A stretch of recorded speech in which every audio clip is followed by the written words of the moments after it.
Olá, boa tarde. Você acompanha agora notícias do Brasil e do mundo desta quarta-feira.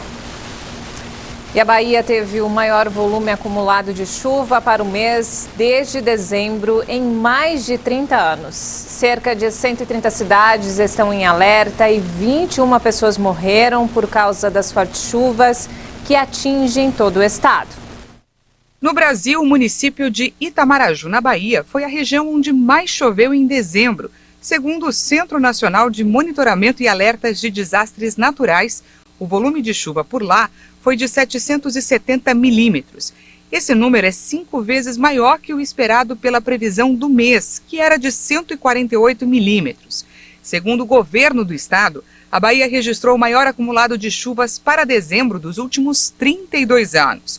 De acordo com dados meteorológicos, os maiores acumulados de chuva entre os dias 23 e 27 foram registrados em Valença, com 215 milímetros de chuva, que corresponde a mais do que o triplo do esperado para dezembro. Ilhéus, com 209 milímetros, e Salvador, com 188, que também é mais do que o triplo do seu volume normal de chuva para a época. E ainda a previsão de mais chuva para todo o estado baiano. 471 mil pessoas foram afetadas pelas tempestades e 77 mil estão desabrigadas ou desalojadas. E mudando de assunto, uma onda de gripe que atinge o país está deixando as autoridades em alerta. Um dos problemas é que os sintomas são parecidos com os da Covid e, por isso, muita gente tem tido dificuldade para identificar a doença. Desde o início da pandemia, os sintomas da Covid-19 já são bastante conhecidos. São eles: febre, coriza, congestão nasal, tosse, dores musculares, dor de cabeça e perda de paladar. Mas esses sinais típicos do coronavírus também podem indicar a presença de outro vírus no organismo, o da gripe influenza. E essa semelhança está virando confusão para muitos brasileiros. Isso porque pelo menos 9 estados do país foram atingidos por um surto da gripe H3N2. E muitos pacientes estão encontrando dificuldade para identificar os sintomas. A semelhança em termos de manifestação clínica é que quando o quadro é febre, né, ambas podem ter dor de garganta, ambas podem ter dor no corpo.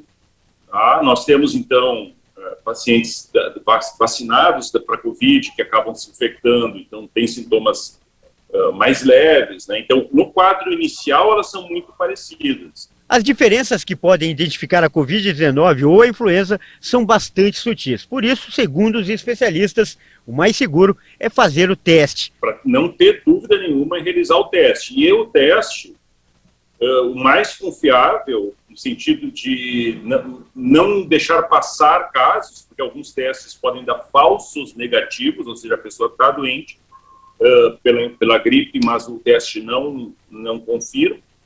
O melhor teste é o teste de PCR. E o avanço da variante Ômicron contribuiu para aumentar ainda mais a preocupação e a confusão, mesmo entre aquelas pessoas que já estão vacinadas. Para se ter uma ideia, a procura por atendimento médico de pacientes com suspeita de Covid em postos públicos da cidade de São Paulo mais que dobrou no mês de dezembro. E para realizar um exame de Covid-19 em uma farmácia, o tempo de espera atualmente é de pelo menos 2 dias. Esse laboratório de Campinas realiza testes para as duas doenças. E o responsável afirma que a procura aumentou muito em dezembro. Sem dúvida, aumentou. Para a influenza, a gente vê que o aumento foi bem significativo. Teve um aumento de 400%, né? Quase quadruplicou. Para a Covid, que a gente já vinha realizando bastante teste, teve um aumento menor, mas porém expressivo em quantidade, foi de 45%. Esse aumento do mês, os 2 exames, né, do mês de dezembro, em relação a outubro e novembro. A Tânia estava com os mesmos sintomas da influenza e da Covid-19. Bem aqui, assim, na caixa, um pouco na frente. Estava com dor de cabeça, soltou o intestino, estava com coriza, tosse e dor no corpo, sabe? Um mal-estar.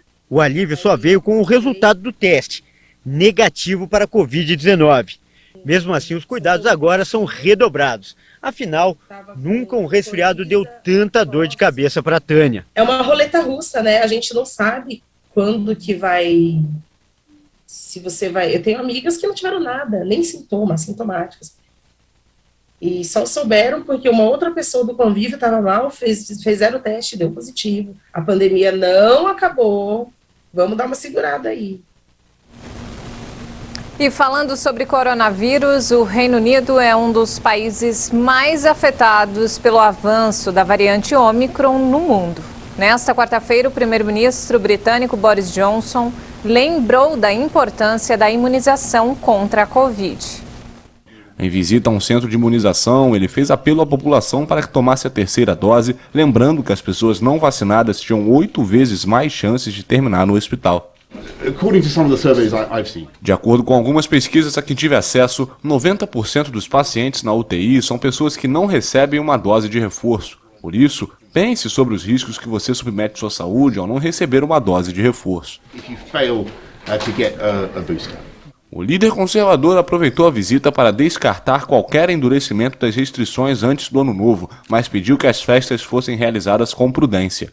Diante da propagação veloz da Ômicron, com um recorde de quase 130 mil casos registrados na terça-feira na Inglaterra e Gales, o Reino Unido lançou uma campanha de vacinação de reforço que já permitiu administrar uma dose extra em quase 57% das pessoas acima de 12 anos.